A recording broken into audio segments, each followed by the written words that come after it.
Welcome to the Untitled Podcast. I'm one half of your host, Stonewall Craft, alongside my boy Lorenzo Rocha. What up? What's going on, my guy? That was my... It's fine. We're joined by two special guests. One of them, Peyton Michelle Manring. How you doing, my guy? I'm doing great. How are you doing, Stonewall? Good. And then rounding out, we have the resident Thunder homer, Xavier. What up? What's up? Big week for Thunder. Big week. And, you know, I'm going to be honest, guys. We've been talking about the NFL for a while. Just not exclusively, but that's been our main thing, like our big chunk. And it's kind of bummed me out because the NFL fucking sucks. Let's get back into the NBA. The Pats suck, but... and Michigan sucks. Not a good combo. All right, so I started off our NBA segment, just a little moment of silence for the Klay Thompson season. Everybody, moment of silence. Damn. Peter, thoughts on Klay Thompson just rupturing his Achilles? Absolutely tragic because Klay Thompson is arguably one of the most fun people to watch in terms of his game. Very tragic. Very, very tragic. Dave, what do you think this implies for the Warriors going forward and like their window for the season? Well, personally, I didn't think the Warriors were I didn't think they were title contenders this year, like anyways, because Draymond's not what he used to be. Who knew what Klay was gonna look like coming back? And then they're just not as deep anymore. Mm-hmm. So I feel like it would have been tough for them to go to the championship. Now that they don't have Klay for the whole year, just hurts them even more. So I agree. And I think they'll definitely still be a playoff team with Curry, but we'll see. Well, I think that's, if they were not in the loaded West, I think that's like an easy statement to say, you know. Roach, thoughts and prayers, where they at? So definitely sucks just because, I mean, the fans are just better off with Klay Thompson playing, obviously. Like, he's just a great player, does things the right way, plays the game the right way. But for the Warriors, I mean, his style of play, he's just a catch and shoot guy. So he's not super reliant on that athleticism. And yeah, it sucks. Like, they were looking to get back in championship contention this year and start competing again. But I mean, Klay's still what? Is he like 29, 30? Yeah, he's young. He's in his still prime. Relatively young. Yeah, still relatively young. And then I think he'll be able to work back from it. And his style of play, like I said, isn't so reliant on athleticism. So I don't think it's going to be a super huge long-term deal, like a long-term issue. But for this year, yeah. I mean, I could see him being a playoff team, but even with Klay, it was going to be a stretch to see him go any farther than that. One thing I think is like the tragedy of all this is that I think Klay Thompson really was going to showcase how much he's grown as a basketball player. Just because think about the role that he was in, like when they first started to become relevant. Like, he wasn't where he needed to be as a player to be a number one scoring option, like, at all. And then once he kind of gets into that, they get KD, and, you know, he's playing third fiddle, like, scoring-wise.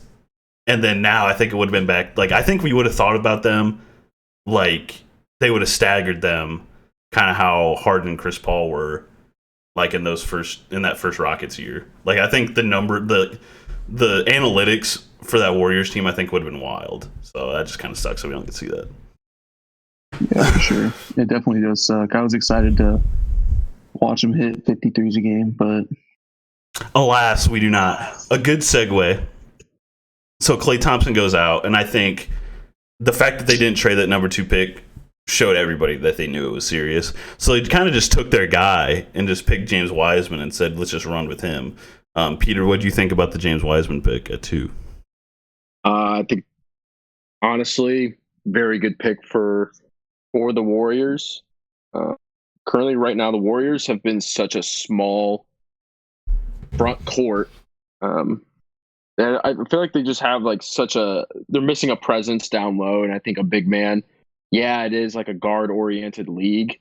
But I think that big man presence really can actually elevate. And I think under the the veteran players of like Draymond Green, who's not necessarily the biggest guy, but like kind of plays more just like a little more physical, I guess you could say, I think can like really toughen up James Wiseman. So I think it's a really good pick. I think eventually James Wiseman, I think that'll be his team unless he gets traded for some reason and he flops, but kind of hard to tell. But I think it's a good pick overall. Dave, what do you think of James Wiseman's game? Of his game? Yeah. I feel like obviously every young NBA center has to come into the league and put on some muscle and get ready for the physicality that the NBA brings. But he does have some sort of a jump shot, so that's kind of good to see that he's not just completely brick city from outside, but he has a good game. He just got to get more physical and physically built to be able to endure the NBA. I personally think he's kind of like a worse Bagley. I don't know if that's like a blasphemous thing to say.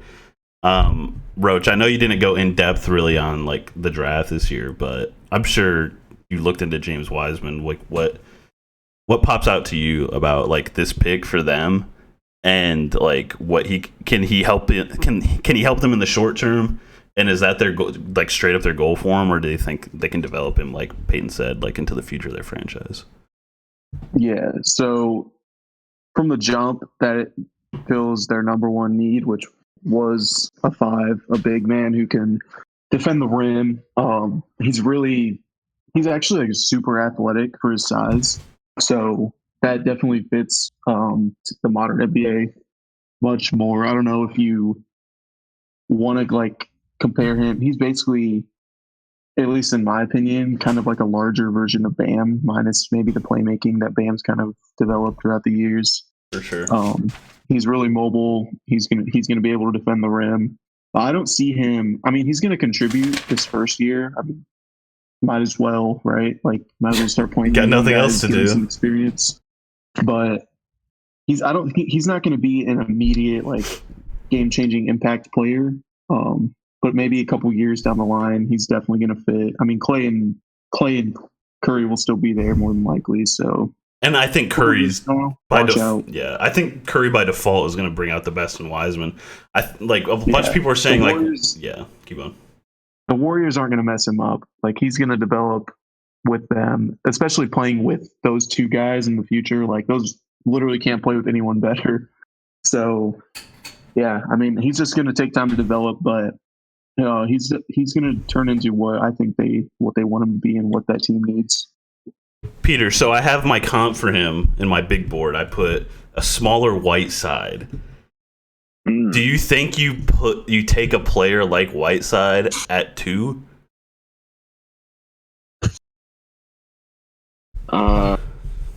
It's so hard to tell, to be completely honest, because it could be like Whiteside where he has those spurts of moments where like, oh, okay, he's got some game, but then you get those spurts of moments like he's just kind of there. You know what I mean? Oh, so I know exactly what you mean. Yes. Listen. That's a flame I do not like stepping on. That I rode him a little bit last year, and now I see the true value of him. But I won't get into that. It's so hard to tell, and I think Wiseman has like a high ceiling. But yeah, I mean, when you say like he's kind of a worse Bagley, yes, but I think his ceiling's a lot higher than Bagley's, if that makes sense. Don't you think it's fun? So another comp I had was like Miles Turner. And when you think about it, Miles Turner, Hassan Whiteside, the same fucking player, but they have totally different reputations. Yeah, they're just both kind of notorious for going MIA in games. I don't know. Whiteside, I don't know if you'd say this about Turner so much, but Whiteside's biggest knock outside of him just disappearing, also that you just can't play him at the end of games. So I don't know. I think Edwards with his athleticism, or not Edwards, Wiseman with his athleticism, and depending, I don't know how good of a free throw shooter he is, to be honest. He's fine. I mean, he's serviceable. Yeah, if he can stay on the floor and just keep that paint locked down, I mean, I don't think he's gonna have more of an effect on the game than Whiteside, who's just there to grab boards and block. Like, you know what I mean? He's gonna actively be defending. Yeah. No, I know you just mentioned Edwards. Zave, Edwards number 1? Was that really what? Do you think they just kind of took him because they thought he was the safe pick, or do they really believe he is number 1 pick worthy? I feel like they took him because I feel like he fits with the Timberwolves better than LaMelo does. Because LaMelo needs the ball, and I don't think Anthony Edwards does as much. And I think they want D'Angelo running that offense. So picking Edwards, his ability to play off the ball fits better. So I think that's why they chose him. But LaMelo was the right pick. I think he's the best player in the draft. I agree. And in the lost episode that was last week, the file got corrupted. Sorry for the fans of the pod. That's a good one. I told Lorenzo that I thought. So the whole mindset for the Timberwolves, right? We're picking for fit. We have 2 cornerstones, D'Angelo and Cat. Shouldn't he? Okay, if that is your logic, don't you have the ability to just go for the home run player? Like you're not going to be punished as much. You're not the Pistons. You have D'Angelo and Cat. You might as well just take LaMelo. If you think there's a slim chance he can be a superstar, I think you take him. So I don't know if you feel the same way. Peter, what do you think about that? Melo is the best player in the draft. That's all I'm going to say. Roach, do you think he's the best player in the draft? Honestly, I don't know enough about a lot of these players to determine that. I do think he's going to be a really solid player in the league just because, I mean, really, when you think about it, he's just a better version of his brother, Yes. in my opinion. Maybe not defensively, but I think he can score the ball better. And also his passing is just as good, if not better, than even Lonzo, which Lonzo is a great passer. But in terms of Edwards, being chosen by the Wolves, this is, like you said, Stone, the epitome of pick for fit. So they already got Russell, they already got Towns. And I mean, just adding that scoring option next to him definitely just epitomizes pick for fit. So I don't think necessarily he's going to turn out to be a flop or anything like that. He might not be number 1 pick worthy, like you were saying. I don't think he's going to be that guy who's a game changer or, fits in as like a big 3 to those guys, but he's definitely going to complement them. And Yeah. At least it fits their vision for what they want that team to be if they want to contend. 100%. So what was there a moment in this draft for any of you guys where you were just like, what the fuck is going on? Whoever can think of one, just chime in, because I definitely have one. Number 4 pick by far. Patrick Williams. Patrick Williams. Yeah. I was at work and I watched like the first 5 picks of the draft before I got back to work. And I saw they chose this Patrick Williams dude, and me and you, Stone, were talking last week. And I don't remember if you brought up his name at all, but I don't remember hearing of this guy. Yeah. At least from you or like anything that I've seen on TV or, just in articles. For sure. I just thought it was kind of a weird pick, but I don't know enough about him to. I thought it was weird as fuck too. So that's one of those people. I don't know if you can attest to this or know this feeling. There's just some prospects I'm like, I don't see it. Like, I don't get it. And I think that's what Patrick Williams was for me. He was one of those dudes that just kept climbing up boards. I don't even have him on my big board, like my top 15. I didn't. I think I think we talked about him. The fact that he is a really good defender. Yes. And you can't really. I don't think you can teach defense if you just have the ability. Not at this level. No, I don't think so. You just have the ability, and that's what he has. And his shot isn't broken, from what I've seen. Yeah. So if he can just be that 3-and-D guy, and they found him, then I feel like that's a good pick. My whole thing is, I think you take Denny at 4. Like, if you want a wing, I think you are ass. You take I mean, I could be totally wrong about Patrick Williams. Hopefully, because I mean, I don't like when the Bulls suck. Let's be honest. I mean, they're a legacy franchise. I want them to be good, and just the fact that they picked some, like, it was kind of out of the blue. It was like, oh, they're targeting Pat Williams. Like, what? Yeah. Didn't even think that was in the cards. I don't know. I think they were hoping LaMelo was going to fall to him, but that didn't happen. So they went. I'm guessing he was number 2 on their big board. Yeah, for sure. Yeah, that was one of the. Another one was Tyrese Halliburton falling to 11. I thought the Knicks. I don't know why the Knicks didn't draft him.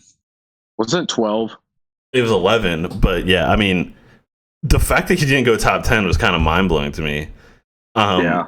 Like, if Killian Hayes got picked before number 7, he definitely would have went to the Pistons. We could go to the Pistons later. I'm about to, give him the business for the next hour. Yikes! But yeah, I don't know. The fact that the Kings, I bet they were. I didn't think the pick makes sense for them because they have De'Aaron, but at the same time, if you think Tyrese Halliburton's a great player, which I think he's going to be, then you just take him. Like, and there's it's been like the rumors opposite. that about Fox not wanting to be there and stuff like that. So yeah, Same with Kind of Buddy like the Hield. opposite situation of the Wolves. Like, that's just taking the best player on the board at that point. yeah. Mhm. You just chose talent right there.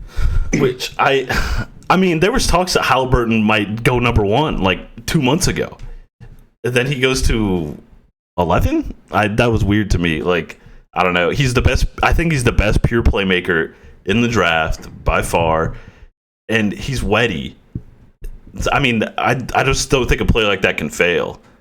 At this level. Like I told you, Coach Sheen, worst case scenario, he's Andre Miller and plays in the league for 16 years. Worst case scenario. I thought it was crazy, like Xavier said, that the Knicks didn't take him because looking at who they had, like a playmaking guard literally is like the perfect fit, and a player of his skill, like it just made sense both ways. And But then how? Keep going. they took Obi Toppin, and this just shows the Knicks' priorities, right? They do not care about competing. They are just there to make money. Obi Toppin from New York. Whoever's running, if I can't even think of the owner's name right now because he's James such a Dolan. fucking retard. Yes, if James Dolan made this decision to pick Obi Toppin, it just shows he wanted fans to become invested in the Knicks because they chose a homegrown dude. Mm-hmm. What was? Like, and I don't have anything Toppin is against Toppin. Toppin can dunk, so he's kind of Showtime. Like, he's a high flying transition guy. He's gonna pop off the screen. He's gonna make big plays. But in terms of like, I'm not saying he's not going to be a good player either. It's just at that position in number 8, your best fit and the best player available was Halliburton. Like that's not even a question. And I just don't see how you choose yet another forward. how many times we have to teach you this lesson, old man? Like, okay. And if you're gonna build a team in the NBA, what do you need? A playmaker. A guard. Just a playmaking guard. just a playmaker you can run your offense through. Worst case scenario with Halliburton, he's going to run an offense and it won't be as efficient as you want it to be. But at the end of the day, he's still going to be a decent player that could run maybe a second unit.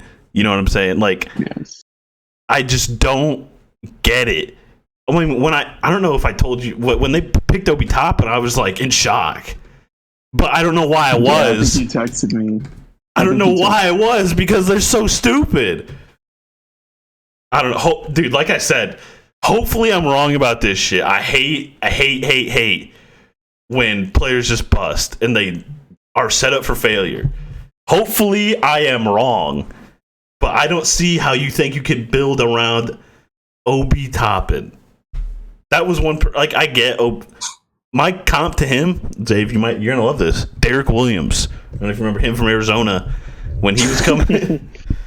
Drafted number 2, didn't do shit. All I'm saying. I've just seen this. I'm just so sick. I'm just over these people that can't shoot, bro. Like, I'm just over it. Like, I'm over it. These stocky, like, tweeners that can't do anything. Is Julius Randle a good player? Yes. Is Julius Randle a good player? Yes, but he's not a cornerstone of a franchise. And if you're picking in the top 10, that's what you need. Rant over. Fuck the Knicks. Julius Randle is not worth $20 million.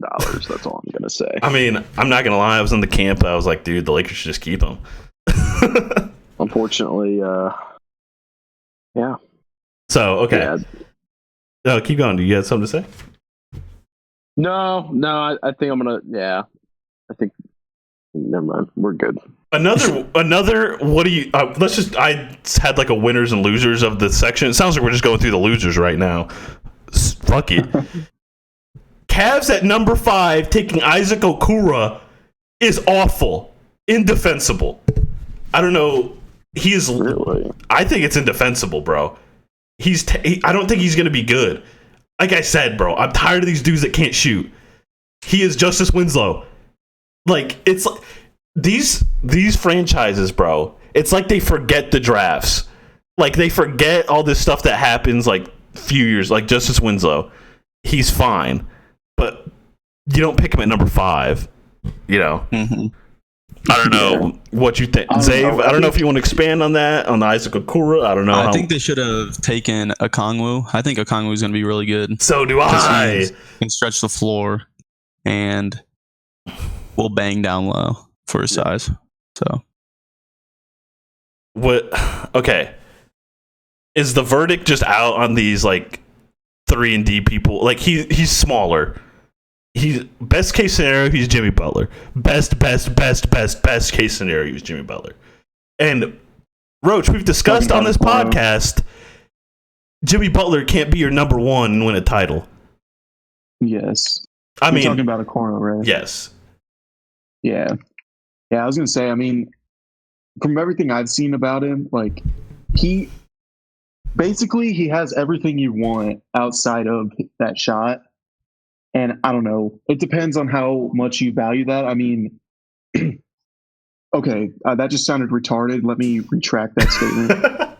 You obviously value shot. Like, you value a good shot. You value making shots. This is the modern NBA. It's just, shoot a 3. It's just if you'll talk yourself into that, you can make him a shooter. Yes, that you can develop that shot is the other part of that. And some of the things that I've seen, just like in terms of the person he's a hard worker. And those are just kind of like intangible things. Like I think he's gonna put in the work. Whether or not it pans out, I mean, this was a crapshoot of draft, right? Yeah. Like we were talking about last week. And if you see so much upside in this dude outside of that shot that you know you can work on and fix, and we've seen plenty of players develop their shot throughout the years. So if he develops that shot, then cool. Like it's gonna be a great pick for this team. It's going to fit what they wanted.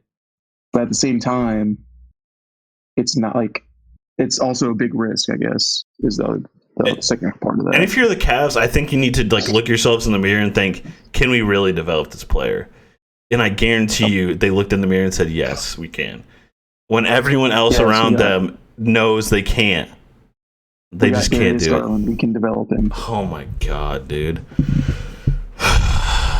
Like, classic Cavs. Didn't Kevin Porter just get arrested recently? I don't know. I'm pretty sure he got arrested, but that's a story for another day. Yeah, it's like gun charges and marijuana, but that's for another day and another time. Zave, fantastic. I heard you lose your mind about Okongwu. Just let us know why the Hawks are a winner in this draft because they got Okongwu. Why they're a winner? Yes. A lot of people had him going top 4. So getting him at 6 is a nice win because top 4 players in a draft is really good. And if you get a top 4 player later, it's also a win. It's not too much later, but I mean, I don't think they expected him to fall to them. And they obviously didn't need to go center because they have Capella. So they obviously saw this is the best guy on the board, the most potential. We're gonna take him, even though we don't relatively need a center right now. Yes. And I mean, he just fits the modern NBA mold of a center. He can shoot the ball, and if you want him to go down low, he can run that pick and roll.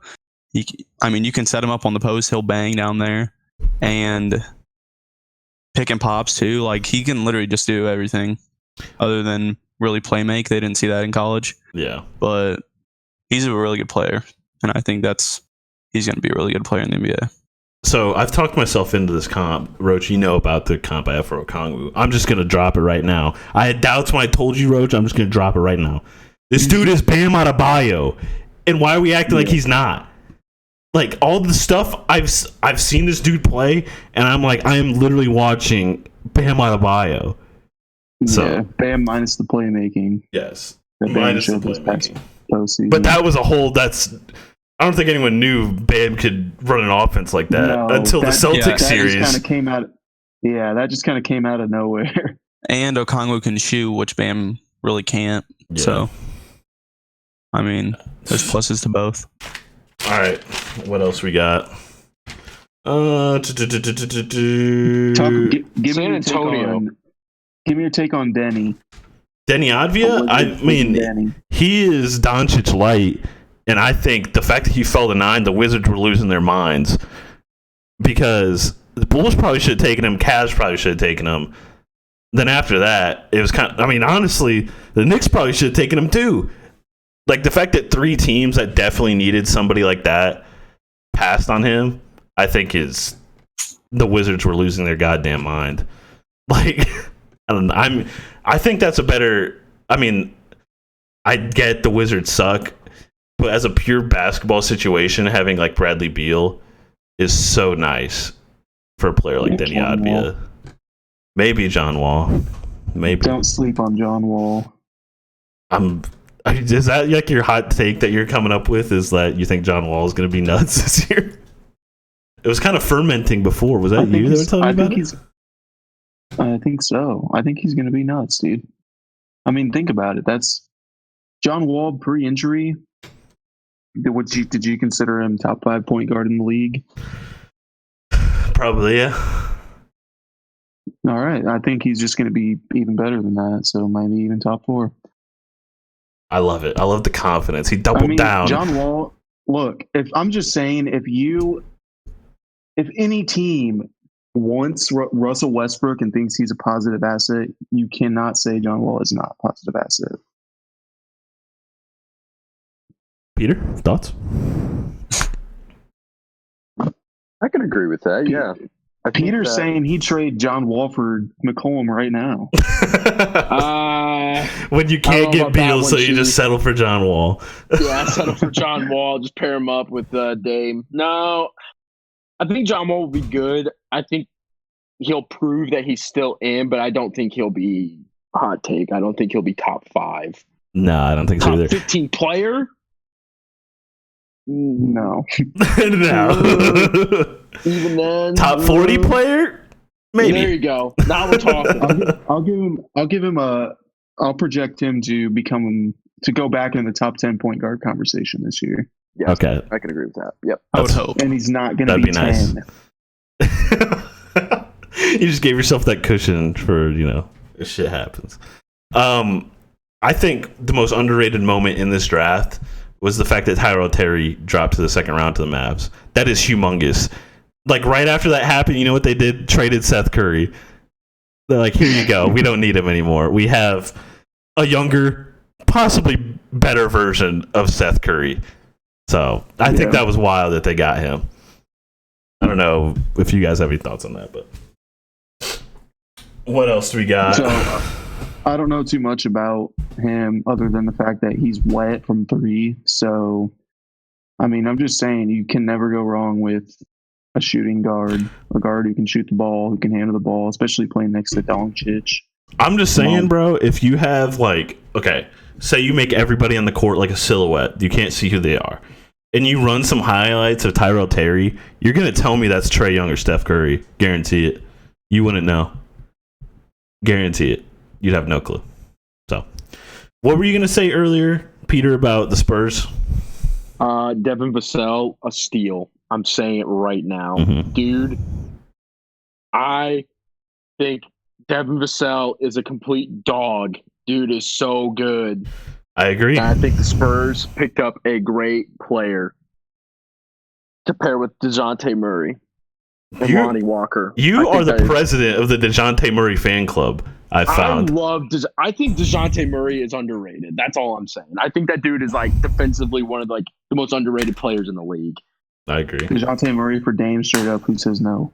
I think the Spurs say no.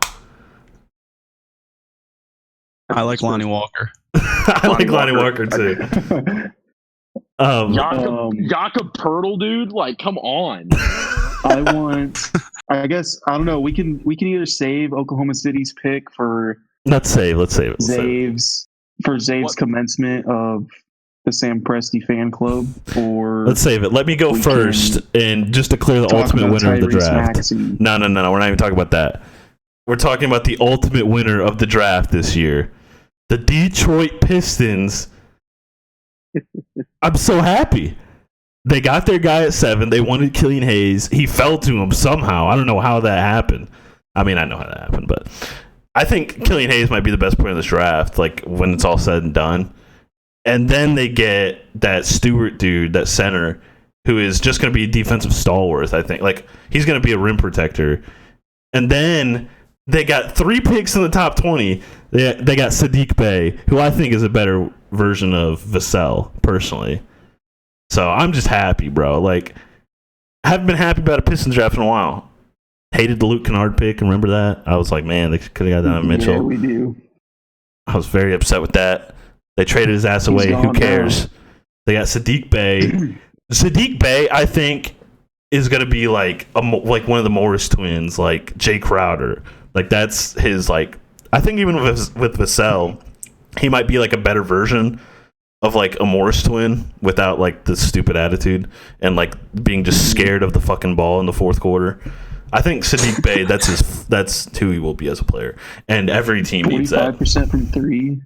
Damn. Yes, very happy. I don't know if you guys saw the Heat drafted like Precious Achiuwa. And he is literally a Heat guy. That is the Heat culture guy that you need. I did notice that. Like, of course they drafted him. Why? Like, of course. Who wanted to talk about Maxey? Was that you, Roach? Yeah, I just wanted to. Did you say something to me about the Sixers getting Maxey yesterday, or am I just imagining that? I don't know. I think Peter said that he liked Maxey a lot. I don't know if that's true. Let me go look at the minutes. Yeah, I need to reference the texts that were last night. I don't know. I feel like just hearing Maxey right now, I don't really like him. Maybe I did last night for some reason. Zave, do you have any opinions on Maxey? No. No opinion. I just know he isn't that great of a shooter. Yeah, Peter? Maxey? Thoughts? Kentucky guy? Yeah, I don't know. To be honest, I didn't pay a whole lot of attention to him, so yeah, kind of hard to say. Maybe I just had a dream that somebody liked him. I just think like that's a step in the right direction for like the Sixers. Like the Sixers historically have like take these projects, you know, like who did they pick 2 years ago in that really good draft? I don't even remember it. I hope someone tells me. What is happening?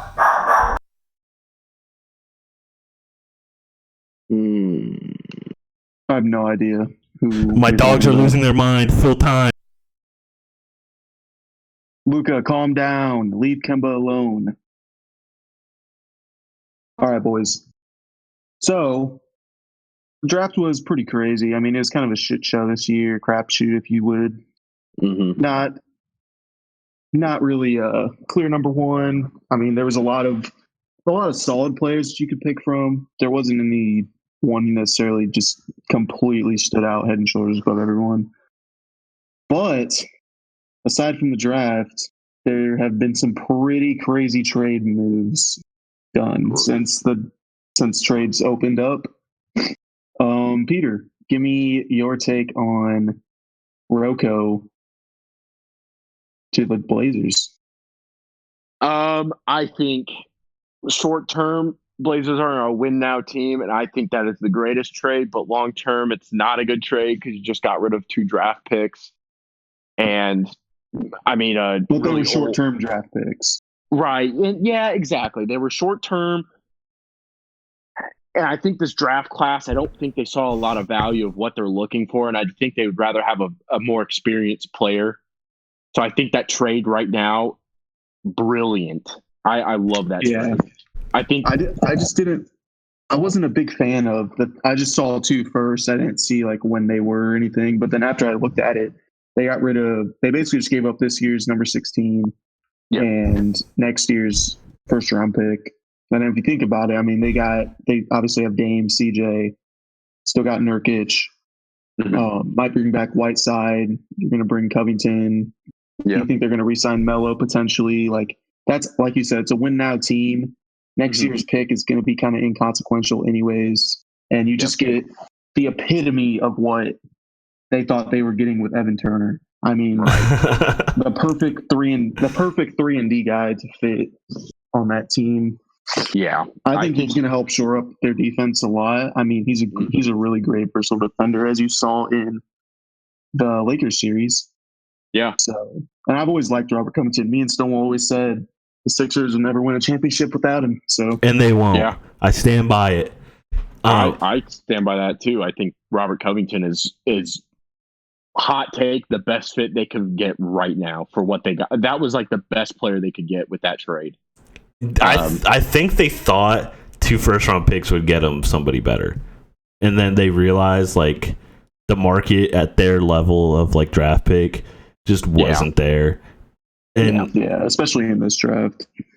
And you can easily, like, if you're a Blazers like front office guy, you can easily like talk yourself into being all right. We're trading the pick that is this Wednesday. That's done already. Then we just got next year's first round pick. We're gonna be good. That's gonna be nothing. So you can easily talk yourself into like you're giving up nothing for Robert Covington, and you're giving up Trevor Ariza, who's super old, and he's like an experienced guy, but like that's not what you don't need a bench guy right now. Yeah, he's on the Pistons. Hell yeah. He's on the Pistons. Yeah, pretty nuts though. I think that is a very good trade. Zave, we're gonna give you about 10 minutes to just go off about Presti. Go. Presti is the best GM to ever walk foot on this earth. Okay, quick disclaimer. Can I just like before you get going? I told this to Fermunda. The Harden trade just automatically just pegs you to you can only be number 2. So keep going. Wait, you can only be number 2 as best GM of all time now because you traded away. You literally can't be the greatest ever because of it. Okay. I was just going to say, how has he not won an executive of the year in like the last 3 years? No one knows. He gets disrespected. I don't know how he didn't win it last year. He won it last year. I don't even know. But anyways, so our first trade was obviously getting rid of Dennis. That didn't go through till draft night, but that was the first. Great pickup by the Lakers, by the way. Trade. Exactly what that team needed. I feel like a lot of people were like, they only got 1 first-round pick for Dennis Schroeder. Interesting. And then you see he flips Danny Green for a first, which came in the Schroeder deal. So we basically got 2 firsts and a second for Dennis Schroeder and Al Horford. Goddamn.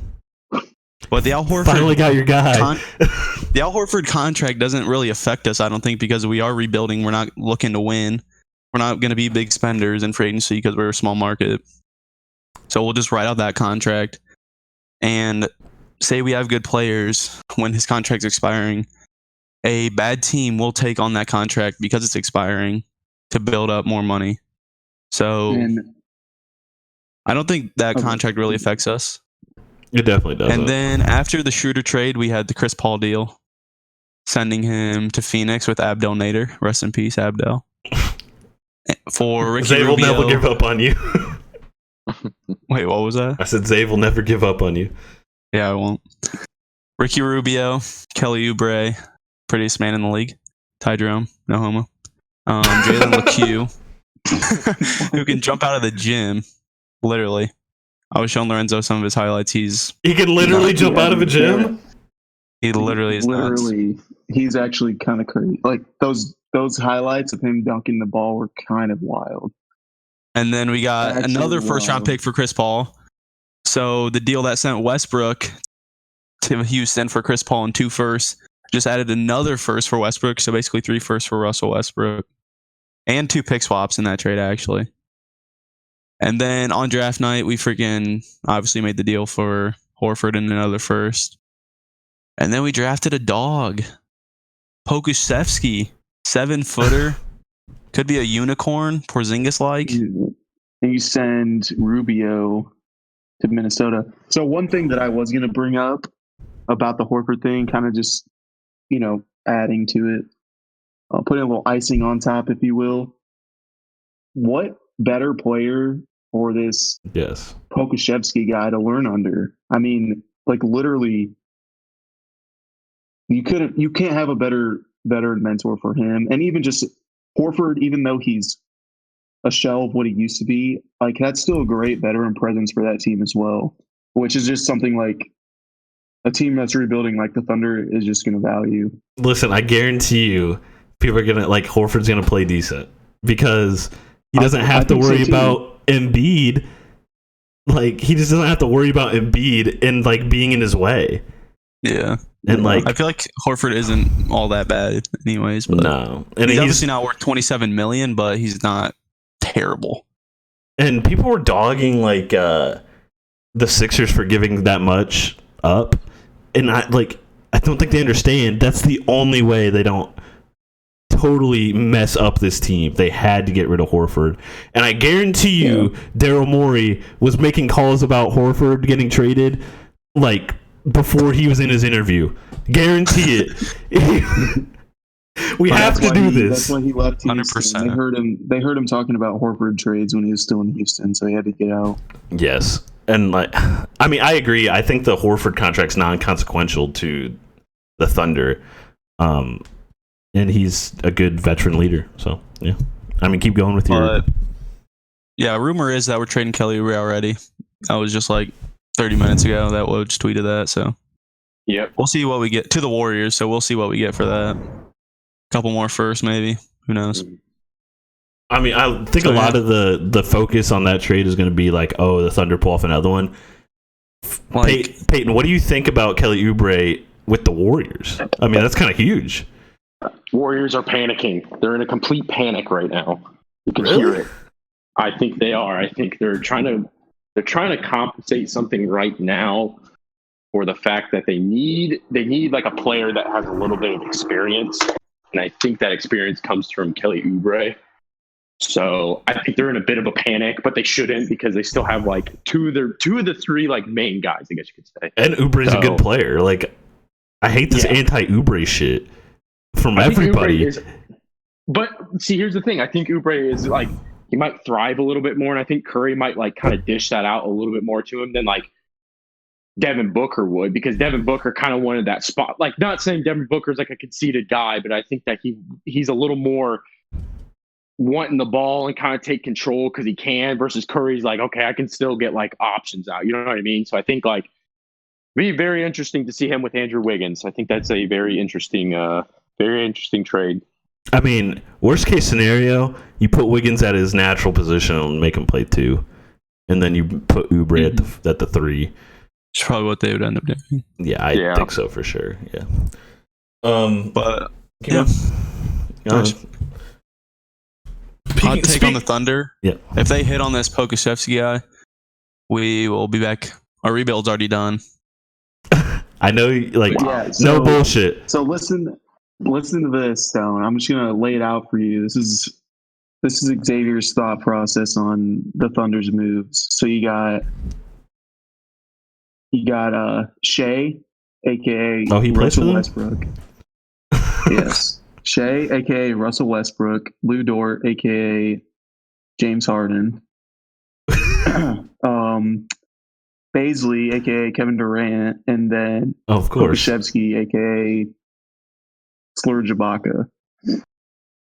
Yes, sir. I'm gonna go with a no, but okay. bringing back the 2012 OKC Thunder. No, but realistically, if we hit on Poku, Shea's gonna be great. Say Poku's great. Future MVP of the league. I'm just saying. Hot take: Baisley's gonna be a freaking dog, and we have all the picks in the world to trade for whoever we want. So, if we hit on Pokusevsky, our rebuild might be done. Listen, I'm not saying I've turned on Baisley and Dort, but I think we just need to chill the fuck out, guys. I don't think Dort's gonna be great. Baisley's gonna be great. So with Pokusevsky, he reminds me a lot of like Dragon Bender during his draft. Like he got picked 4 because Porzingis just showed everybody that like this is possible, and then like Dragon Bender was kind of the extreme of that, and then he got picked 4th, and then now everyone saw Pokusevsky playing against the Greece B League, and was like, yeah, we're not touching that. But then, I mean, the Thunder, I mean, at the end of the day, he's like a top 5 prospect, I think, in this draft. And the Thunder got him. I mean, and he's the youngest. He's the youngest player in the draft, so. Yes. I mean, he's definitely a project. He just got to put on muscle. Yeah, I mean, he's a big project, too. It's not like that. It was the same with Dragon Bender. Everyone knew Dragon Bender was going to be a big project, and that project just didn't work out. And I think the Thunder can put themselves in a position to work through a project because you have so many fucking picks. Mm-hmm. So, yeah. Don't mind wasting one here and there. Yeah. Peter, thoughts on the Bucks being in panic mode? First of all, Panic mode it is. They blew their ass out for Drew Holiday. And then they go balls to the wall for fucking Bogdan Bogdanovic. Bogdan. He doesn't even want to play there. And he doesn't even do a sign and trade. That is absolutely mental. Let's outline the Drew Holiday trade for the listeners real quick. So Milwaukee receives Drew Holiday for Eric Bledsoe, George Hill, their 2020 first round pick, which is number 24, 2025 and 2027 first round picks. So a total of 3 first round picks and then pick swaps in 2024 and 2026. So a total of 5 picks and 2 players for Drew Holiday. See, Drew Holiday is basically the player they thought Bledsoe was going to be. He's going to take my takes. But now they're just getting Drew Holiday. Yeah, so I get if you spin it like that, it's like, what the fuck are you doing? But those picks are to keep Giannis. Like, that's what the big picture is like, this is to show Giannis we're willing to trade, willing to spend money. Like, hell, we're trading more people to get Bogdanovich, and we're going to go in the luxury tax. Like, how many times have we been in luxury tax? You should have spent money to keep fucking Brogdon when you could have.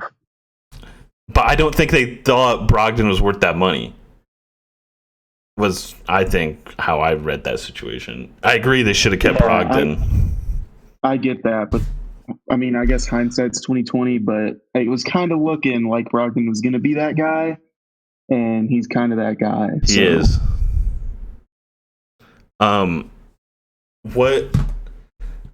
What do you think Bogdanovich not signing means for like how people perceive the future of the Bucks? Anybody? Yeah, so Bogdanovich not signing and getting traded, one, I don't know. Okay, so it's twofold in my opinion.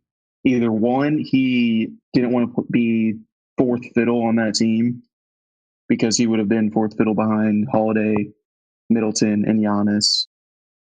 Whereas now he's one of the Kings' featured scorers, right? Yeah.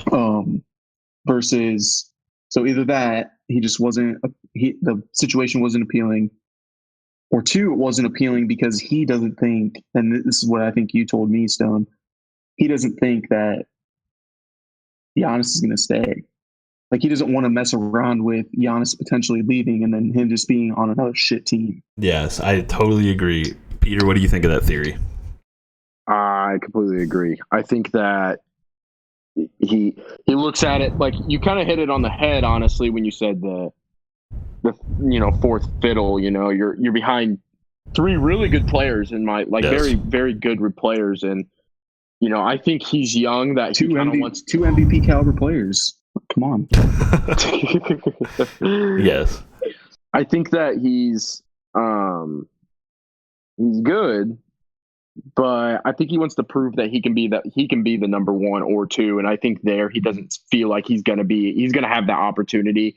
So I think his value as a player, if he's money chasing, which you don't know with any NBA player, if he's money chasing, that's not good for him because then he can't sign max contracts. So I think with like a low, a really shitty team, to be completely honest, he's going to be able to do that. So that's kind of my thought process on it. I mean, there's been players like this, like Gallinari did this his whole career. Like he was always talked about of going on these teams, but he's like, I'm not taking pay cuts. Like, I'm sorry, I can get this money somewhere else. Winning a title really is on my priority list, and especially if you're Bogdanovich and that title window is 1 year. Like you're not going to give a like. That's why people didn't want to go to Cleveland, because they're like, LeBron's going to leave. I don't want to be in fucking Cleveland. Like they don't want to be in Milwaukee. So I think that is where it stands with the whole. Like, there's a reason the Bucks don't get free agents. There's a reason they have to do these crazy sign-in trades. So, I don't know. Let's talk about the Philly moves. Zave, what did you think that showed? Like, what did that front office make? Like, what statement did they make after they made all those moves? Bringing in Seth Curry and obviously Danny Green, two shooters who will also go back and fight on the defensive end, exactly what they needed. And I think, especially around Simmons and Embiid, Simmons can't shoot whatsoever, so we obviously just surround him with shooters. And then Embiid isn't really a shooter. So I think trading for both of those players was really, really smart by Morey. And I don't know. They're obviously better than they were yesterday or 2 days ago. So I like both the moves. I think both were smart. Coachine, what do you think? Yeah, I mean, I was telling Pay the other day, Morey's going to work some magic for that team. And I mean, I think he's still going to make moves. Like there's still moves for that team to make, but you saw the return of what made those like early Sixers teams with Simmons and Embiid, like when they first started playing together, so good, was that they were surrounded by complementary players that could shoot the ball and fit their style of play. And you're seeing them return to form, like that same mentality. Like this is how the league's going. We need shooters surrounding our playmakers, and I mean that's gonna be their best shot getting out of the East with the Brooklyn Nets, who are looking to load up with Harden. Yes, they are looking to load up with Harden. So, I mean, if I'm the Rockets and I don't think Harden's coming back, which it kind of looked like he's not. He declined a $50 million a year contract. If he's not accepting that, he's not coming back. Breaking news, Rockets, he's not coming back. I think you just trade your whole fucking team for him except for Kyrie and Durant. And like 8 years of your draft. Fermunda, thoughts? Yeah, it's balls to the wall, man. Harden's not. Yeah, he's never coming back. I think Houston, it's time to say goodbye. It's time to get ready for your rebuild. It obviously showed with Rocha and obviously Westbrook possibly being traded. Yeah, and it's so weird that they have all these players. I feel like it almost stinted from the fact of Clint Capella. I mean, it's kind of weird to say going that far back, but I think from there, I think Harden kind of knew the direction they were going, and I don't think he agreed. So I think losing Clint Capella really kind of showed him like, yeah, we'll build around you, but not in a good way. And doing that small ball, I think to him that was kind of. You think Harden doesn't like small ball? I think hypothetically he looks at it as a basketball standpoint and thinks that is the dumbest thing that you could do. Dave, what do you think So- about what Fermunda just said? That Harden didn't really like small ball, and he wants to play like in a better basketball situation. I think Harden did like small ball because there wasn't a fucking center down low to get in his way from driving to the hoop every play. So, yeah. And he listen. Harden made his bread on like we haven't seen Harden in a situation that isn't small ball like that, and he is an MVP caliber player. His usage rate is astronomical, like off the charts usage rate shit.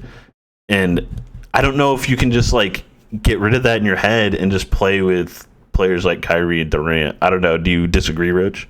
Keep going. So can I actually make a statement on that? Actually, so basically what I'm saying, and the fact of like he doesn't like the small ball is after the matter of the fact. I think if you presented him saying, "Hey, here's small ball," like you're going to be fed the ball probably 80% of the time, he's going to go, "Yes, and I'm getting my money. Let's do it." But then I think he saw the fact that they weren't productive like they should have been, and I think to him he got sick of it. He understood that there was a statement that went out and said that him and Russell Westbrook both agreed that they don't like the direction that Houston's going in.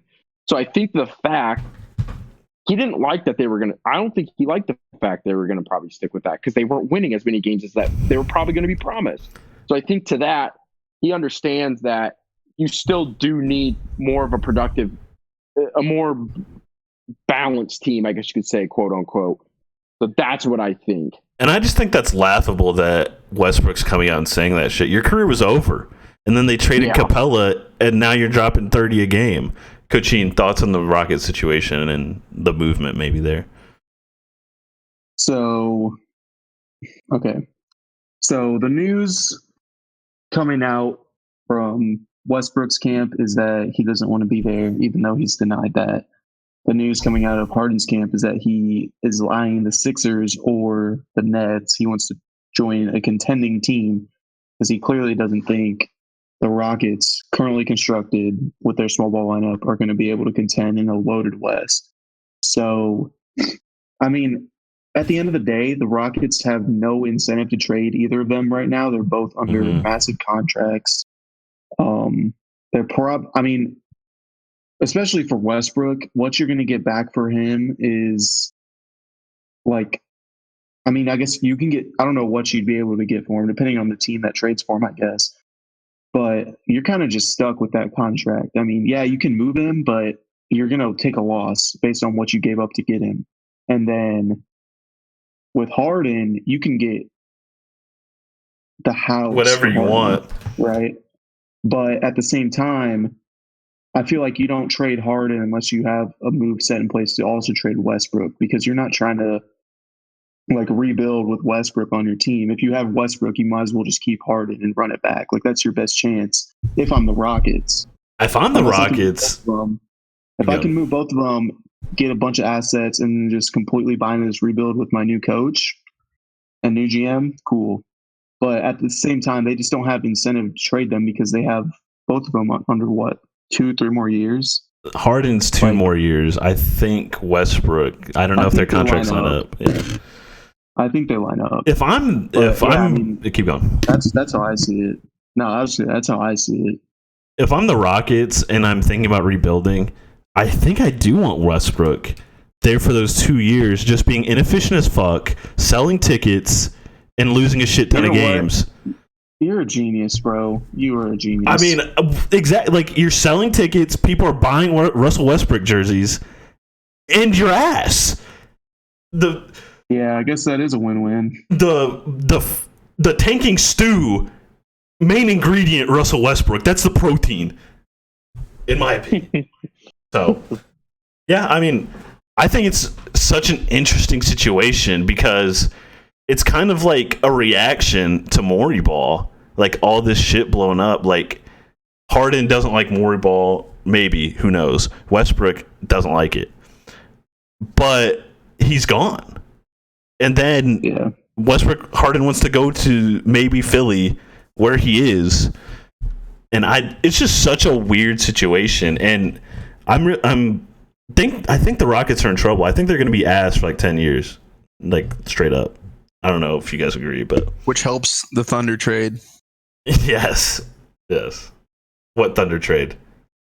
Getting those picks for Westbrook. I thought you. Unprotected. This is the ultimate payback for the Harden trade. Exactly. We're doing it right now. What else we got here? I have Kennard to the Clippers. I mean, I don't know if we want to talk about that a little bit. Luke Kennard, great player. Clippers need somebody that's not Lou Williams to be an attacking ball handler. What are your thoughts on it, Zave? I like it. He brings more of just like spot up shooting, which is definitely what they needed.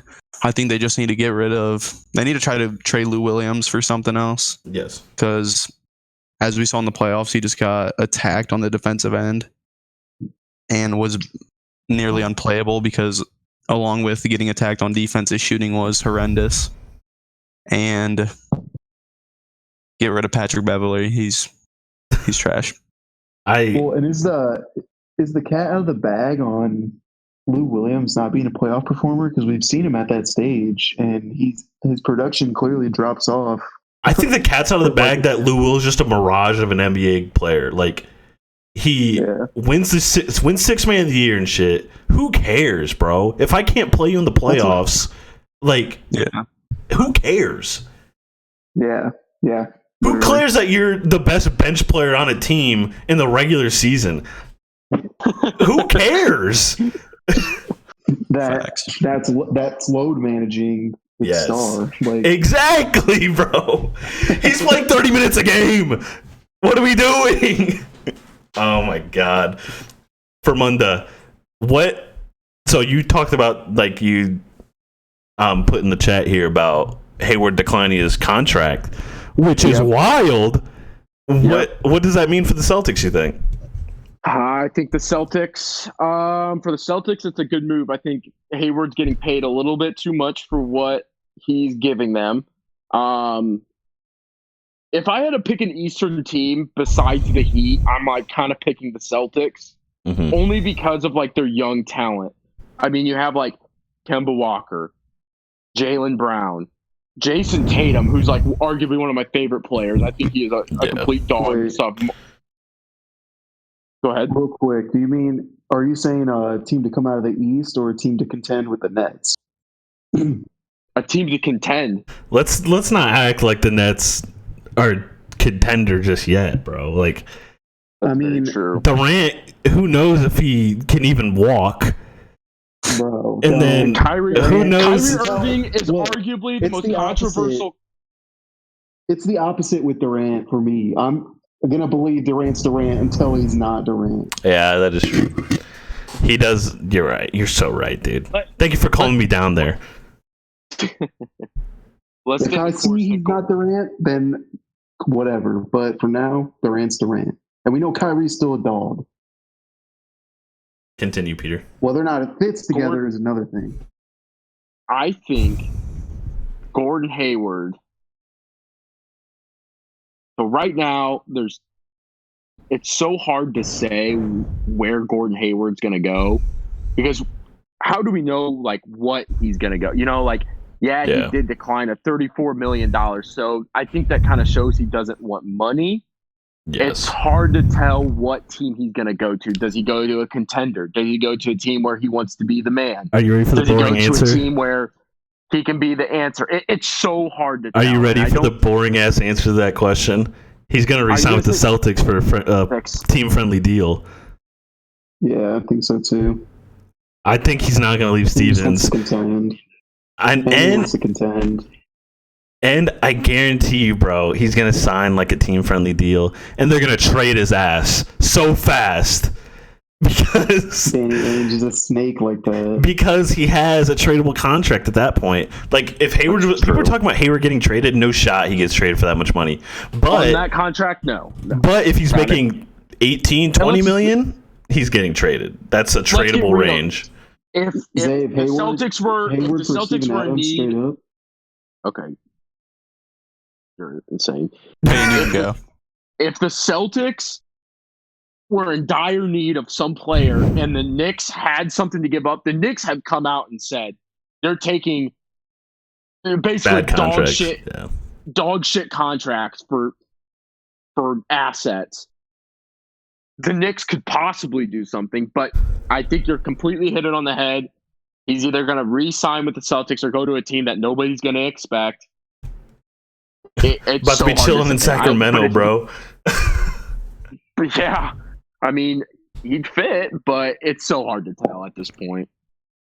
The interesting thing was, I think that there was a report earlier today about like trade talks heating up between the Pistons and Celtics for like a Hayward, or not. It wasn't the Pistons. It was the Cavaliers for a Hayward and Drummond swap, and obviously there'd be picks thrown in there towards Cleveland. But now that he declines that player option, that kind of throws that out of the window, because I don't think he's going to re-sign with the Celtics. You don't think so? I mean, I don't know. Mainly because he was thrown into trade, or like there was rumors that there was trade talks. So I think he might sign with one of the LA teams for cheap money. But we'll see. What? If he goes to the Lakers or Clippers? What? I mean, I think that'll be crazy if he does. Like, if he turns into like a lesser Utah Jazz Hayward. But I'm just gonna say it. I think he's kind of ass. I don't know if you guys agree. I'm out on Hayward. I'm out. I don't think he's ass, but he's definitely not what he was. All right, let's go do a roll call. In or out on Hayward? Coach Heen, go first. In or out? I'm about out as far as anybody who's not trying to have a kid. Peter, in or out? Out. I'm out. Xavier, you in? I'm in if he goes to a contender. He would definitely Conditionally, I'm in. Yeah, exactly. Which I think he will go I'm to a just still contender. out. I'm out too. I don't want him to come to a contending team and then break his fibula and not play. That's the thing. Hayward just doesn't play, bro. Like, I get he literally snapped his leg in half, but he just literally hasn't been the same. Like, even if you watch him, bro, he just looks so timid. Yeah, it's unfortunate, but it's just the reality of the situation. Yeah, for sure. Any last NBA thoughts? Anybody? No. Been a crazy past couple days. God damn, Trade she's about to start. Couldn't wait to get back. Yeah, he literally said, "It's been a month. Hold my beer." I mean, I can't wait for LeBron to play like 10 minutes on opening night. Just big F you to everybody. Like, yeah, I just won the title. I don't have to play game one. Okay, let's do a little quick NFL segment. I'm just gonna PSA. I fucking hate fantasy. Never playing again. So you guys can go from there. Yeah. Shut up, Schmill. Hey, that's my friend. My team's ass in our one league. My team's 7-3 in the other one. I just have no motivation. I don't know about you guys. Peter, how's your fantasy looking?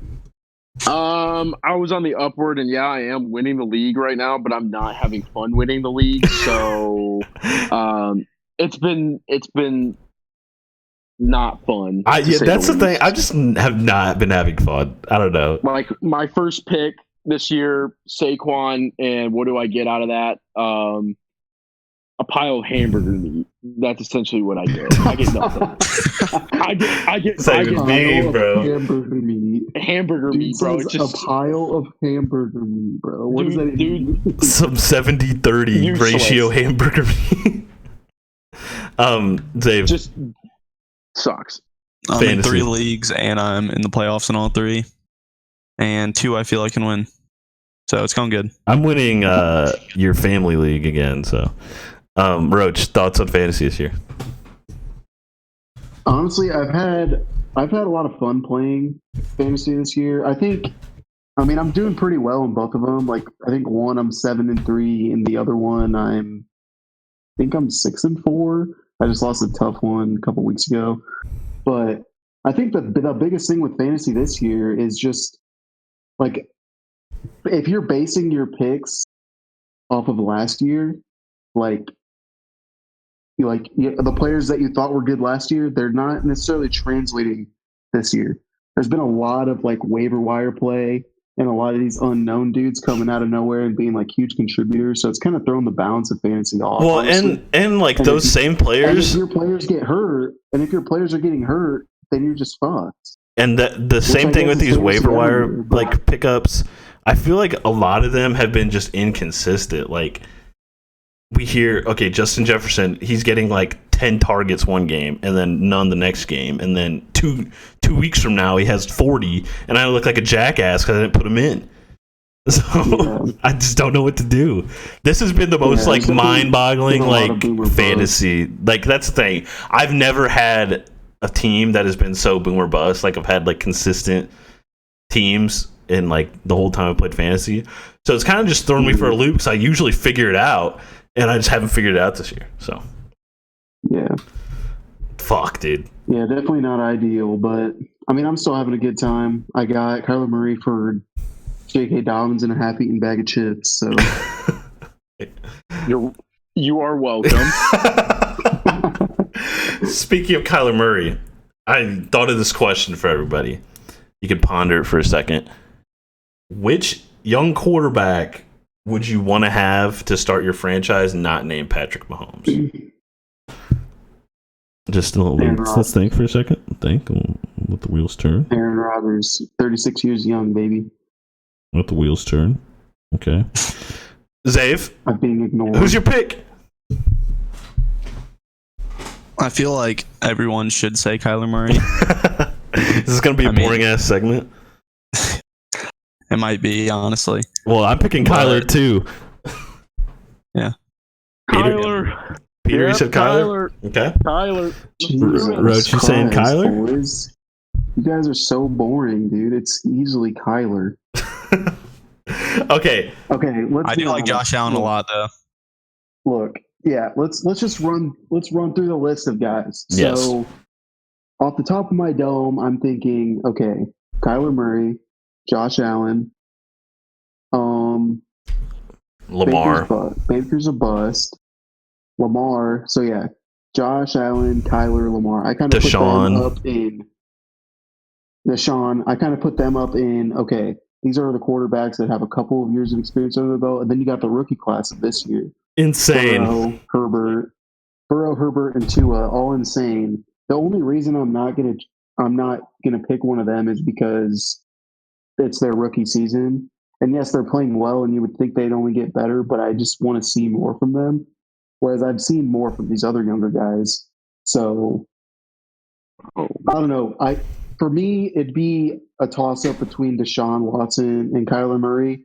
I just think Kyler Murray does more with his feet, even though Deshaun Watson's still capable of it. He's just his change of speed, dude. He doesn't have a top speed. No. He can hit whatever speed he needs to hit.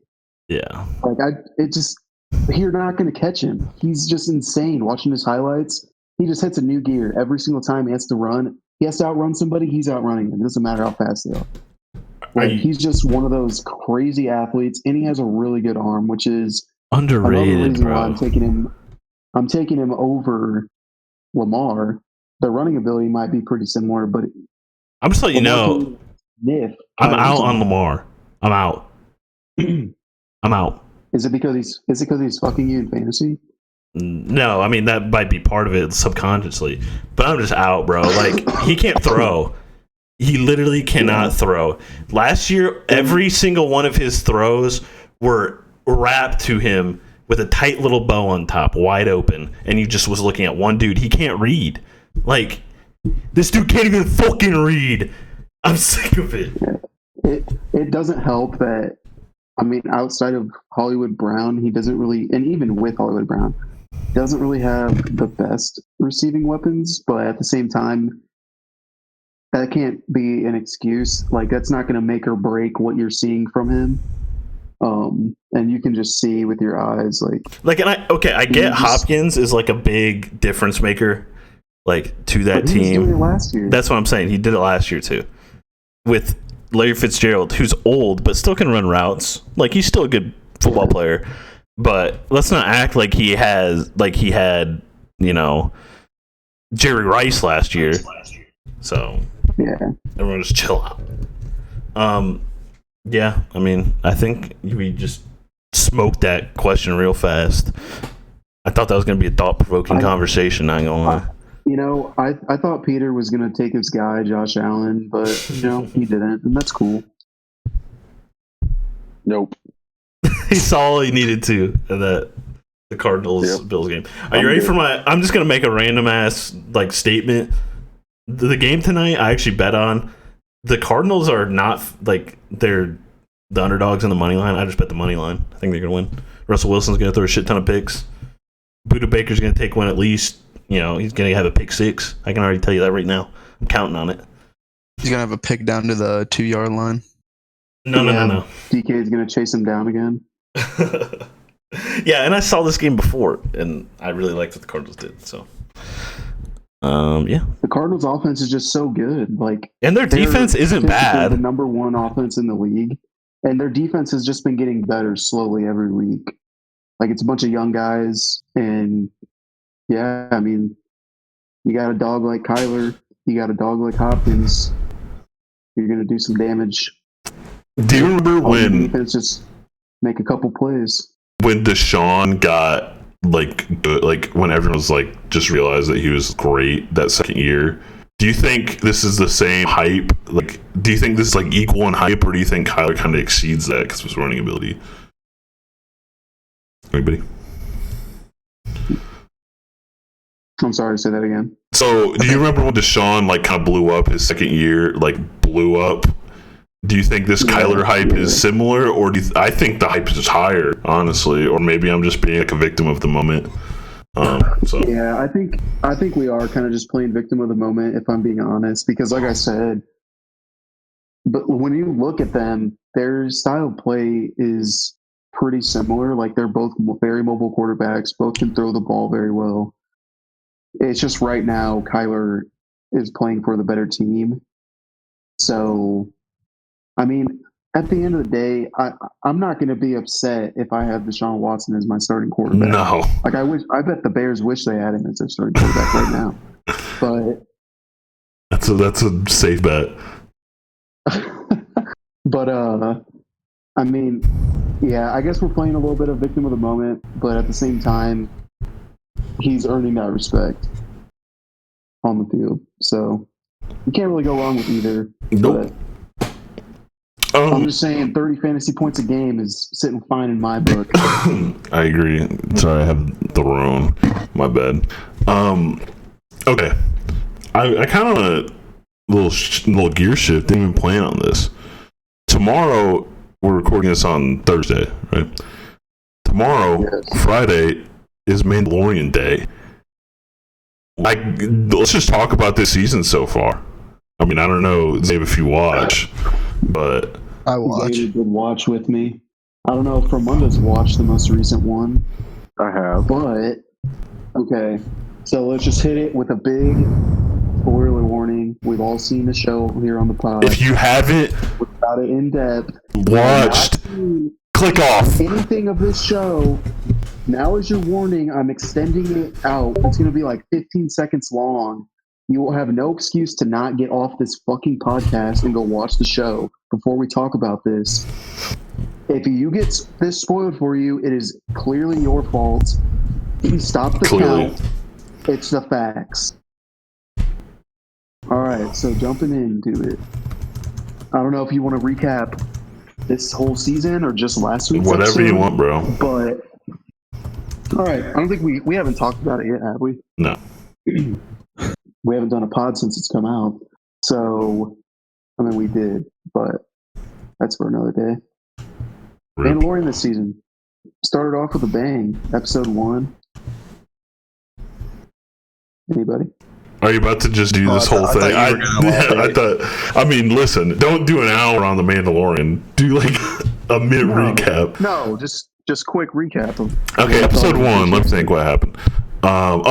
When they find the dude from Once Upon a Time in Hollywood as the marshal with the boba armor.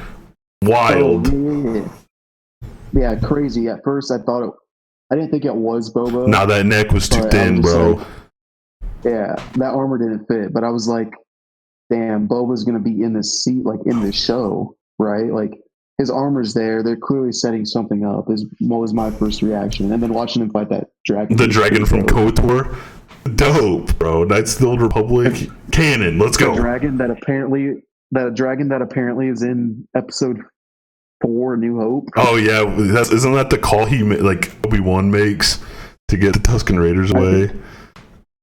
It was either that or it might have been that too. But I also just saw like this. There was like this scene when R2D2 and C3PO are just like wandering across the desert, and there's like a skeleton just like sitting in the.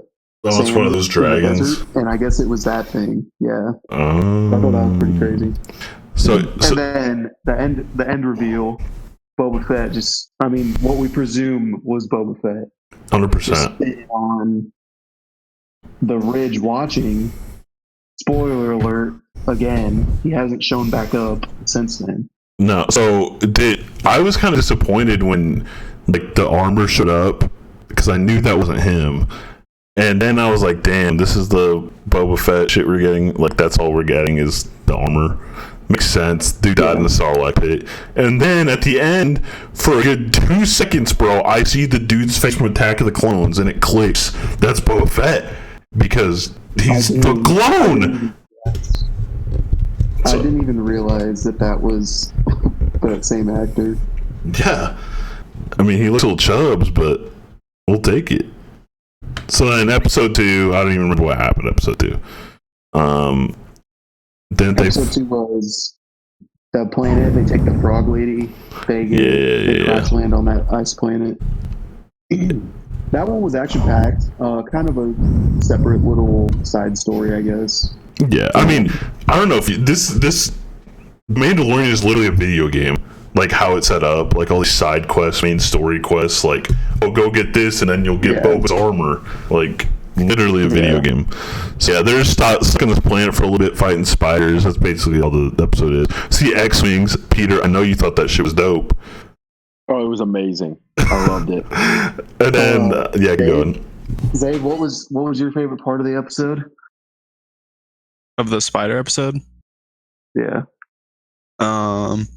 Baby Yoda just munching on just those popping them like pillies, bro. All episode. What do you give a fuck, bro? Oh, so funny. So yeah, that's basically that. Every time he ate one, I just like looked over to Xavier, and Xavier's like, "What the fuck? What is he doing?" Literally eating the last of this species kind, bro. Like. And I thought that frog chick was gonna notice, and apparently be pissed. It didn't matter. She didn't notice her kids were dead. Yeah, she didn't keep a head count for some reason. Yeah. I was wondering that too. And then that was cool. Going. Those spiders are creepy. And then going into the big one, episode 3. Finally get to the planet, drop off Frog Lady, looking for Mandalorian. We see Sasha Banks on that planet. when he's on the shit. WWE superstar Sasha Banks. Just on the docks chilling. Frogman, Frog Woman's husband, tells Mando, "Hey, this is someone who can help you find these Mandalorians." Links him with this fisherman guy. Takes him out on his boat, and they just double crossed him. They just wanted his armor. They were just kind of messing with him. And I thought he was done, dude. I didn't think he was done, but I just didn't know how he was going to get out. Yeah. Of that trap once they kicked him into the water. Baby Yoda was getting beaten. So I was like, what the hell's going on? And then best part of the episode, Stone, take it away. So Mandalorians show up. The fact that I watched Clone Wars, I'm so happy I did now, because the Mandalorian plot in Clone Wars is so good. It actually helps, like, you don't need to know, like, who Bo-Katan is, but the fact that you see her on live action is wild. And that's what I was telling Xavier. The fact that I know these characters, you don't need to know them, but the fact that you do just adds even more to this show. And so Bo-Katan shows up with Sasha Banks and this other dude, and tears it up. Then they take off their helmets. Mando's about to lose his shit. Pedro Pascal's about to just throw down, like, listen, who the fuck did you get that armor from? I'm about to beat this ass right now. I know you just saved me. I don't care. I'm taking this fucking armor. And then it never occurred to me, bro. He got picked up by Death Watch when he was little. Had no clue that was a civil war on Mandalore, and that there's these two factions. He was raised by fucking terrorists. Little does he know. Yeah. I was trying to explain that to Xavier, how there's like religious Mandalorians and there's actual like Mandalorian people. I mean, there's like 3 seasons worth of like content, like if you just add it all up, of this Mandalorian Civil War and Clone Wars. And it's so cool. It's so in depth. So cool. And so the Bo-Katan chick is actually the rightful queen of Mandalore, the original planet. And the fact that she's there is awesome. Then she name drops Ahsoka Tano. Oh, you want to find a Jedi? You can find Ahsoka Tano. They were super good friends in Clone Wars and even in Rebels a little bit. Ahsoka Tano going to be played by Rosario Dawson, the Padawan of Anakin. Fucking dope. Oh my god, I'm so hyped. So Monday, do you think we see Ahsoka tomorrow? I think it's hinted. I think it's hinted. We might see her at the very end. I think this is going to be about him getting there. Yes or no? No. You don't think we see her at all? I mean, yeah, I just told you, but then you said definitive yes or no. I know. I think we get a little glimpse. No. I think we see her. We see like her weird ass like head shit from the back, right. Like watching over like a sunset or something like Boba. Do you think the Mandalorian is going to give up the baby eventually? So this is the thing. Like once he finds Ahsoka, right, and then he shows his baby, he's gonna know. Like she's gonna tell him about Yoda, right? Then where do we go from there? Like, are we going to look for fucking Luke Skywalker? Like, I just don't know where we go once he meets Ahsoka. Like, does she want the baby? Do they tell him about, like, all this shit? Yeah, and I don't know the Rebels storyline, so I don't, like, outside of Ahsoka in the Clone Wars, I don't know how she was in Rebels. She was kind of like a gray Jedi type thing. Wasn't really a Jedi. She was just in one with the Force. Yeah. So that's what I mean. Like, is she turned on the Jedi? Bo-Katan knows Ahsoka was a Jedi, right? But then she's not necessarily going to treat. I mean, Baby Yoda's not, or the child, whatever the fuck you want to call him, not going to be necessarily raised as a Jedi under Ahsoka, because she doesn't really believe in just pure Jedi, right? Yeah. Like, he was kicked out of the order for some bullshit reasons, and then they asked her to come back for bullshit reasons, and she said, fuck you. She's like, fuck this, bro, I'm out. Honestly, like, I don't know. It's obviously not going to just end with the child being handed over. Like, I feel like something's going to come up, like you said, where Ahsoka might inform the Mandalorian, like, where else he could take him. But also, something that's interesting is, how old is Ahsoka going to be at this point? She's going to be old. Yeah, so I don't know. That's like, she's going to be older. Like, I don't know. Yeah. I'm just super interested, like, what the future of the series is, because it's so cool. And, like, are they going to have the foresight to, like, end it before it gets bad? Because let's face it, every great show eventually gets bad. And I don't know if, like, in 4 seasons, if we're down for, like, a random ass episode where he helps a frog lady, you know? There's literally one show that I've personally seen through that is not bad. Clone Wars. And it's Breaking Bad. Clone Wars as well. That's a kid's show, though. Like, the bar is pretty low. Clone Wars is a kid's show, but, dude, that had some deep storytelling. The last season, like the last 4 episodes of Clone Wars, might be the greatest thing I've ever seen. Like, that I've consumed. Like, yeah, that was pretty wild when we watched them. So, I mean, this conversation is kind of dominated by me Just and exciting. Roche. Thoughts, Peter? What's in the future of Mandalorian? What are we thinking? What are you excited about? What storylines? It's so hard to say. I don't know. I'm just enjoying it. If you want me to be completely honest, I try not to think so far. I thoroughly enjoy watching it and letting it do its thing and just enjoying it. That's just the best way I can put it. Zave, thoughts? Okay, so I don't really know too much. Okay, about, yeah, like, this is perfect then. Like, from never The Star watching Wars. Clone Wars and shit, like, you're consuming The Mandalorian, basically just The Mandalorian. Like, you don't really know all that lore and yeah, shit. and it's literally still like a great show, even though I don't know like all the background to all these people and all this stuff. But like, eventually, I've learned more and more just by like watching the show, and I think it's definitely intrigued my interest in Star Wars more, because I've never really been like into Star Wars like that, except like as a kid we had like action figures and stuff, but I was never really like into Star Wars, and it's definitely triggering a little bit more of mine. It's definitely triggering more of an interest for me in like the in-depth Star Wars storyline. So, but it's a really great show.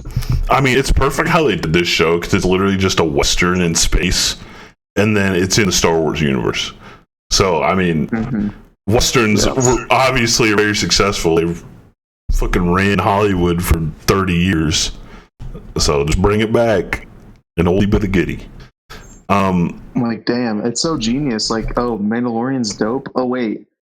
I can watch the Clone Wars and learn more about these Mandalorian things. I watch Clone Wars. Oh, damn, there's a Clone Wars. They made movies about this shit. Let me watch these movies. Oh, damn. That's the There's perfect segue. movies after the Clone Wars. Oh, damn, there's movies after the original trilogy. Oh, damn. Like, it just drip feeds you to more and more content. And I think, like, Star Wars is something, like, you're either in or out. Like, you either like it or you don't. Like, you either like it a lot or you kind of fucking hate it. And that's what I think, like, this... If you think Star Wars is for children and you're above it, fuck you. You're not. I love it. I kind of want to talk about Cold War a little bit before we wrap up. I'm going to say best CODs and fuck ups too. I said it. You know, at the core, I can feel it in my balls. Like, the game is there. Right now, it's missing a lot of content, which will get filled in as the year goes on. It launched with, like, the second fewest maps of any COD ever, 10 less weapons than Modern Warfare last year. But I mean, the core of the gameplay is fun. I mean, like we talked about it, Stone. It's fun playing again. Like, I'm not just grinding like I was Modern Warfare to grind. Like, I'm actually enjoying myself when we're playing these games. And it's definitely refreshing to see the core gameplay be so good, because you can always fill out the content around it. So, I don't know if you Zave and Peter, if you saw this. Like a pro, like your favorite Peter, Doug Spencer Martin, posted a screenshot, and it was like none of his pro player friends had a KD over 1.8 because of skill-based matchmaking. Well, so I'm not going to give a lot of input because I haven't played. So, Yikes. my input What are is your takes? irrelevant. What are your takes on skill-based matchmaking in general? Do you think it belongs in Call of Duty? I mean, it's always been in Call of Duty, but do you think strong skill-based matchmaking? Not as strong Like as matchmaking that I've seen. prioritizes skill over connection. Yeah, I mean, like, so my two roommates, Caleb and John. Caleb, one of our dearest friends. Friend of the pod. Dearest friends. They Yes, he is. they play, and I've watched John play a couple times, and the skill-based matchmaking is out the wazoo for him. I mean, like, he's going like so just in 25. general. I'm just talking about in general for Call of Duty. I'm leading to that. So how about you shut up? Okay. I'm just All kidding. right, why don't you fucking lick my butthole? I'm kidding. Oh my god. Whoa. All right. No, Carol's in all gonna listen to seriousness, this. I think it needs to be toned down in this one, but I think it still needs to be there because, like, pro players can go into a lobby in pubs and just go like a 3-0, pretty easily. But Which I think that should be how it is. Get better. Huh? I think that's how it should be. Like, if you're scump, Yeah. you should be just duking on everybody. Yeah. So, But Well, and here's the thing: like, there's going to be random games where they don't do as well because it's all random. I mean, okay, it's not as simple as no skill-based matchmaking versus some. Like, I think there has to be like some sort of, like, I don't know, protected. The introductory players should be protected. Like, players that are new to the game. and I think historically they are. Like, in those old CODs, they definitely were. I get that, but I'm talking about like modernizing the game, modernizing right now. There shouldn't be, because that's the boat I was in when I jumped into MW2, bro. I was getting cooped on. Like, there was no holding it back. I had to beat my head against a wall, but at the same time, it was gratifying to like become better at the game playing against those players. But I don't know. I just think where multiplayer games stand now, especially Call of Duty being more of an arcade style shooter, like, it's not competitive in nature. So I don't see why you're trying to make it super competitive when I have one good game and skill-based matchmaking kicks in and I'm put into a lobby full of sweats. Well, that's the thing. It's not like I'm having just like kind of good games. I'm going off in some of these games, like 60 kills and like 20 deaths. And then the next game, I'm going like double neg. Like, it's just wild. It's kind of all over the place. I agree. I think it'll help a lot once they release a ranked playlist, because you'll have a lot of quote unquote sweats, guys who want to actually try at the game will be playing in that ranked playlist, and it'll kind of weed it out a little bit. But there's always going to be players who will play pubs just to pub stomp, as the olden players know about. I don't know. It's a hard balance because us as a like I said, Stone, we're the minority of the COD community. Like, players who are hardcore at the game, like, take the game seriously, want to do well, and actually play like seriously. We're the minority, and they're trying to retain players. And skill-based matchmaking for the casual player is good, but I'm sure if you look at like, for those who want to try and compete and get better at the game, even if it's not competing at the highest level, but still just want to do well, it's frustrating to constantly have to sweat every single game. Like, I feel like I can't try all the things I want to be able to try in the game, because if I don't run the best weapons, I'm not going to do well. I agree. So to wrap up, I'm just going to say good rest in peace to the MP5. You get nerfed into the ground. So that's all for the Untitled Podcast this week. Our boy Xavier, Peter, thanks for coming. Roach, I'll probably talk to you next week. See ya. Peace.